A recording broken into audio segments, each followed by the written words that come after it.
Greetings, creative geniuses. We've got a lot of energy going on this week, and let's figure out how to use it for our best advantage. Monday, May 5th has a feel-good kind of chatty vibe in the morning. But don't expect to get a lot done until the moon goes into Virgo at 2:39 p.m. Central Time. Be able to get down to business then. On Tuesday, May 6th, the moon, still in Virgo, and we're going to be thinking and talking about whatever it is that's activating our pain. It may come out sounding like complaining, but I want you to really take seriously what is at the root of what's bothering you. It's an excellent day to talk to a therapist or to journal. But whatever you do, don't tell yourself to stop being such a baby and get on with life. There's something at the root of what's bothering you today and tomorrow that's important and that you really need to look at. So don't be afraid to look at that. On Wednesday, May 7th, the moon is still in Virgo. But and it's going to be good vibes in the morning. Even though we're still kind of thinking about the pain in the back of our minds, we have the energy today to really address it. And don't forget that planning, like making a phone call or whatever it is, planning is positive action. Take it. Thursday, May 8th, the moon is in Libra. And we're getting a little positive lift from Jupiter from now until Saturday afternoon. It's kind of in the background, but if we really try, we can pull that forward. And remember, steady on, Libra moon, stay in your lane, and don't rescue people. Friday, May 9th, the moon is in Libra still, and we might hit some bumps in the road. We might have to take some creative maneuvers to stay on track, but we've got the willpower to do that. We just have to realize we're being thrown off track if we are. The trick is not getting pulled into other people's dramas and letting that sidetrack us and get in the way of our goals. So keep an eye open for that.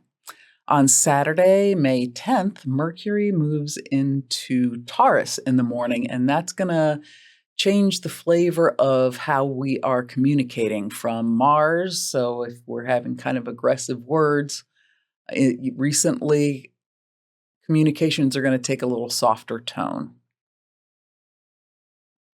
It's kind of a dreamy day where it's going to be really hard to get things done until about 3 o'clock Central Time. So plan for that. Sleep in, do whatever self-indulgent thing you like to do. It's a good day to do that. Go see a matinee, go to the park, cleaning things where you don't feel really pressed, like reorganizing a closet or something. That might be fun. But bottom line is go easy on yourself. Enjoy the experience, not be more focused on the experience and having a good time than getting things knocked out. On Sunday, May 11th, the moon is in Scorpio, and it's a really good day for intimate contact. And by that, I mean really like intense conversations, maybe getting to the root of something with someone. But I also mean the sex. We've got Venus trine Mars, and that can lead to some fun times in the bed. We can look forward to a full moon in Scorpio on Monday, and that's big for some areas of our life. But yeah, I'll get into that next week. All right, so bigger picture. One of the big things is going to be a relief, I think. Mars and Pluto have been opposing each other since the day before the election.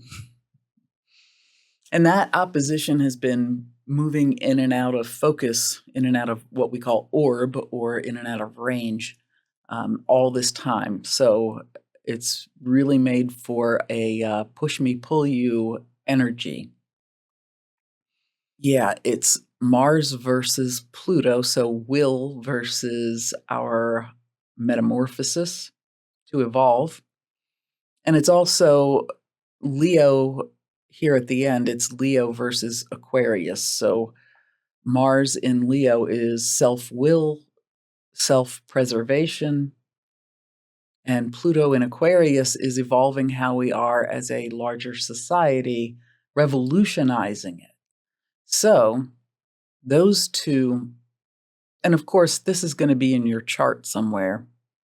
And depending on where that is, the energy that has been in conflict, where you may have had some of your biggest struggles since November, it's going to become less stressful there.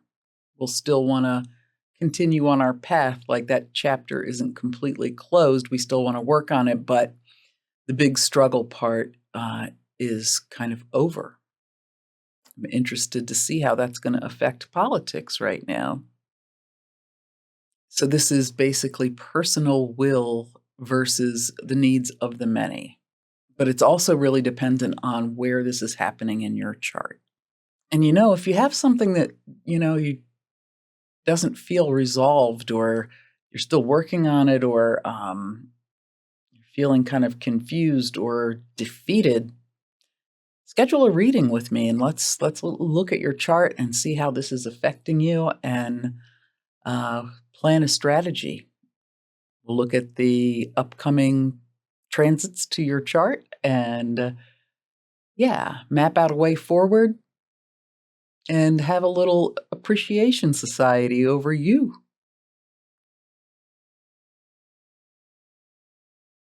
I'm going to have a link to my website where you can schedule a reading with me in the comments. I hope to meet you. Can't wait to meet you. And the nodes are about the direction we're evolving in, where we've been in the past, and what our goals are for the future, what our desires are for the future. Believe in yourself. So important with this. Next up, it's important for us to look at a transit that's happening in the somewhat distant future, not next Sunday, AD. It is going to be exact in February of 2026. And what I'm talking about is Saturn conjunct Neptune. This is about the real colliding with the ideal. So Saturn being the real, what's really happening here on planet Earth, and Neptune symbolizing our ideals of what's perfect, what would be, most godlike, most heavenly. And it's happening on this super, super powerful part of the zodiac at 0 degrees of Aries. That is like the very first degree of the entire zodiac. It's like we're on the starting block, right? So, now the reason I'm bringing it up now is because, for me, it feels really hopeful that we're going to see a big change in society at that time. Might be painful to go through, but anything's got to be better than the way we're headed right now. So let's start working on imagining what it is that we want. We can't just want not this. We have to have an alternative. Like, it's like with dog training, you tell your dog no. Instead of just saying no, tell them to do something else. And if we don't have the something else to be heading towards, all we have is no. And that doesn't work. It doesn't win. So we need to catch a cloud and pin it down. And it might feel like we're never going to be able to do that, which is why I'm bringing it up now. I'll say that again. Let's get to work on this and know that this transit is coming and plan for it with all optimism in gear. I also should mention that Saturn conjunct Neptune thing is happening on the USA chart on the IC, the the most tender, inner, sweet, deepest part of the chart. So this is talking about a rebirth of our goals, a rebirth of how we see ourselves. Can we make the ideal real and permanent? Because that's the other thing Saturn is about. Yeah, let's start working on that right now. And finally, we have got Jupiter squaring the nodes. This is a pretty big deal. We are talking about evolution with the nodes of the moon, and Jupiter is a lot of things, and including truth, justice, and the American way. It's the ruler of the USA chart. So collectively, Jupiter rules our country. Interesting, huh? Anyway, Jupiter can expand our minds and our horizons, but we can also go too far under the influence of Jupiter. That's the big drawback. And with squaring the nodes, we can be going too far and getting in the way of our evolutionary progress that way, or the way it manifests for me, because I've got this aspect in my chart, is making myself small out of fear, imposter syndrome, you might call it. Might have heard of that. Because I feel like I am lacking something. And